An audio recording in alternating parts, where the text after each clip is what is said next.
Adom TV Badwam na Ocean me ka kire say ye nche nti se wo ye obi afei ene wo bi afidie hu ye ya ye mo ache ye da se Awurade aka wo aka ne ma no ho ne se ne oti ase a ne se Awurade dom ti de obeka ne se Awurade ye da se wo kode a hwe live on Facebook/Adom TV oko YouTube nso search Adom TV 2 yo ho ukodu ba bia wo na hu Go TV a na no awo search wo 119 ana DSTV 280 eda se pa de do so no de obonkrata wa ha na fe oba ha nso online stories no so ebi go Adom online na se wa wo nya bre na wakenkan ni nyina kama ti se ben so ejina na so e wa ha no pay ti ma menchia ante comfort CID ante comfort no pay me tia me mwache nim se nya me Adom ho ye na tiwa nso me tia wa no pay na adwo apna my dey we film baby owo bia ade kra me ntimi we shi Mr. Ayikra Yako da kra me man Yako me man we so fa e ma me okay wa mu kase de we ni etutu aka onsemo una na wajiji uswa ma na ibi ka bia obenya bia kan una na o kire o Madam Catherine emoje dro papa Madam Catherine ayo akoba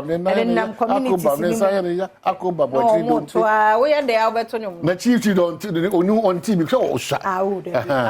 akoba wachi do mpe wachi ka say wachi do mpe akoba na so ya akoba na ti ya ne say hey enye ju ke chief ya bro koro ebe ko si akoba o de obu akora hey na miani mie Ghana nyuma egugu no anyhow na nyo enya nyum keke like adverts na be Ghana nyuma nyuma egugu no enyo yo ya samu no bi na egu no tese o hwe Ghana nyuma bi pa esiso no pa ba se nyo obi o ade ne se etire na so da ye no woni wa na ajiegu na tese ajiegu eni pent to aso kuma se pa na hwe enkran ha na hwe enyuma bebre se si ameka say osmosu de fo ni hwa adabraka okra enyuma bebre a echo off enyuma bebre echo off adabraka ene sisi wo dan sisi wo wan kasa takrade na wo ti sisi ahwe inche ho no kwa na you get to be a yitire baby wo na ni nyina agege egu Ghana fo mu ye yo mo kasa mo djuma oh chale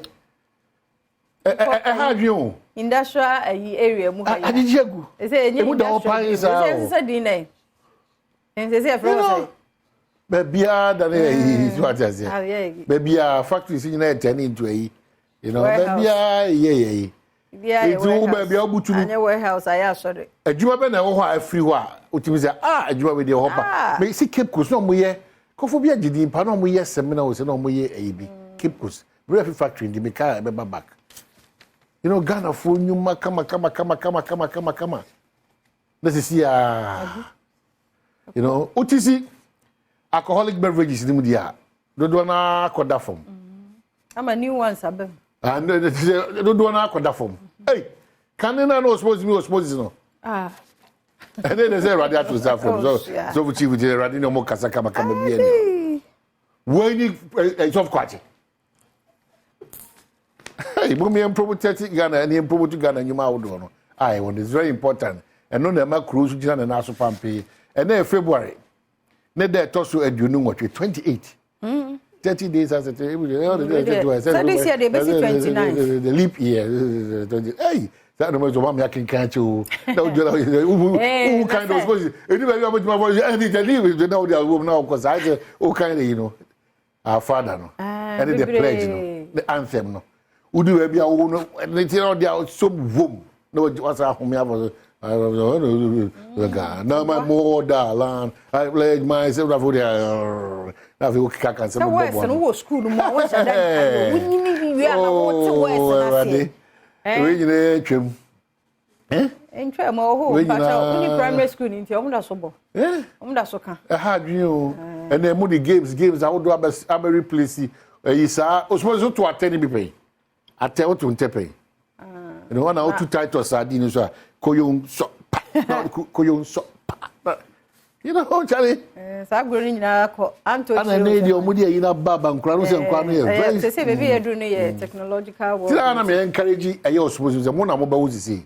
When a man from Mana and Kotu to Minerva, Diendra, Dandra, that's another ye won't much like quine. Utigana, Eya Frafreni, Yadagomani, Yadagatini, Yasantini. Na Chantel, ne, Sad, hey. And I'm quite cool, must Janet, how much spell a quack. I don't put your coffee. Hey, a fianya, you know, as a son of cry. Me uncle Bacano Cook was high school as a sonny. Ne papa school body is Obian. I hear a near or a dean was a dean with the Bemagina was saying, a dean baby. Oh, the John. So, Cosuku was a sonny, dear to say. Ne papa baskumu akoma hwehwe ya hwe bush ni nyina mu say dini asesa no kura oh baby odi akoto onam US o baby kura me can't akufo aso say let us be proud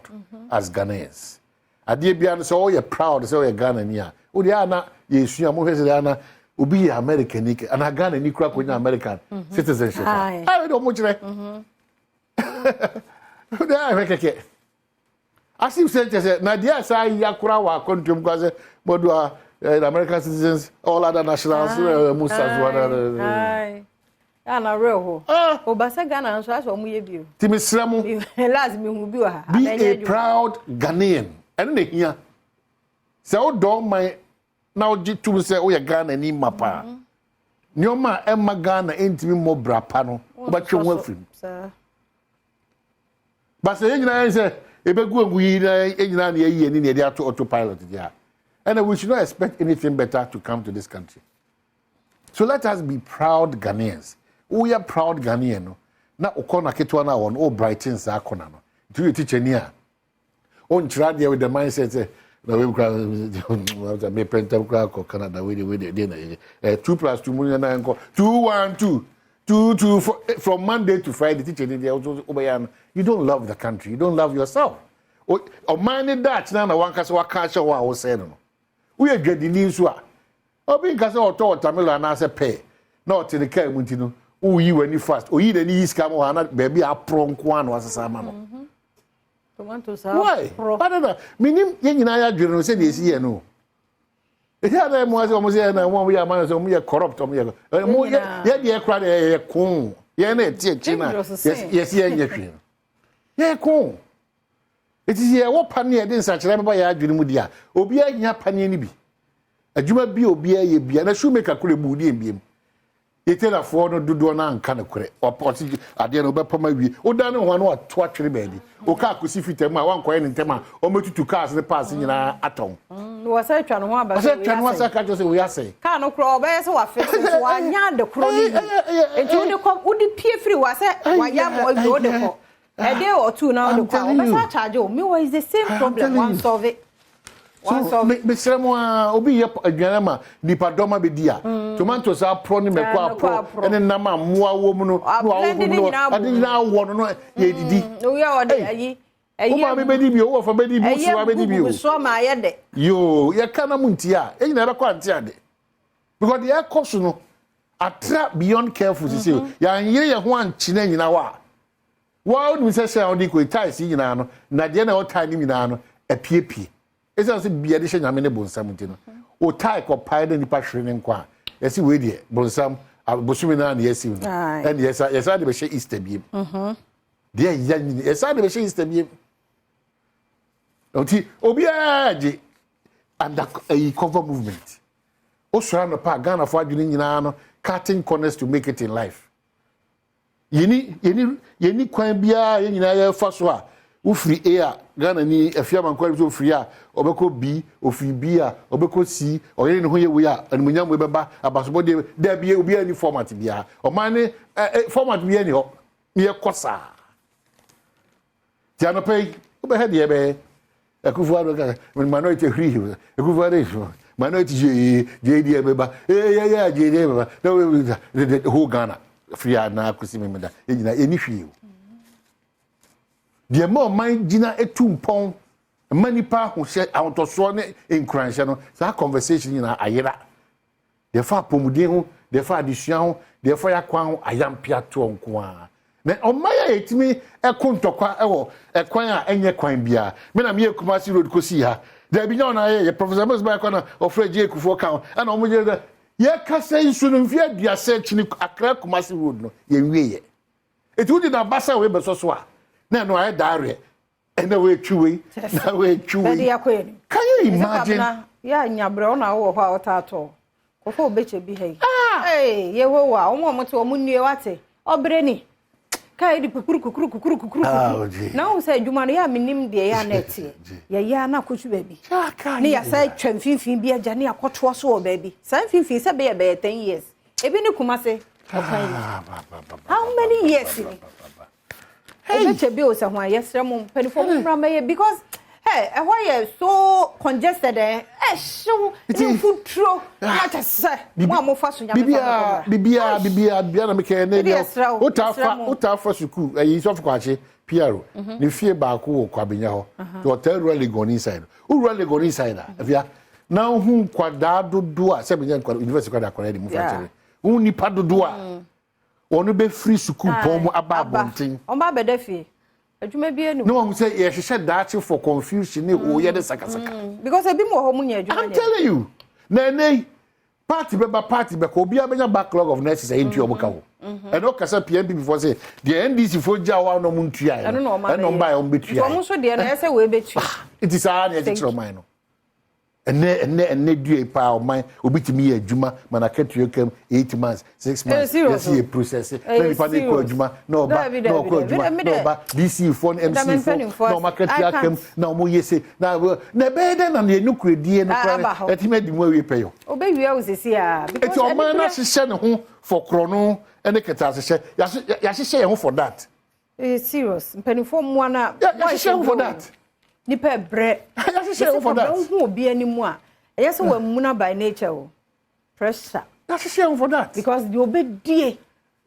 obi jira go sisi o dwe china ne na de for that because enena hwe mai yes remo mpanifo omo ne future leaders na that's a future leader na foundation ye weak a ede buma na adwinbo ne nko anti anu nti na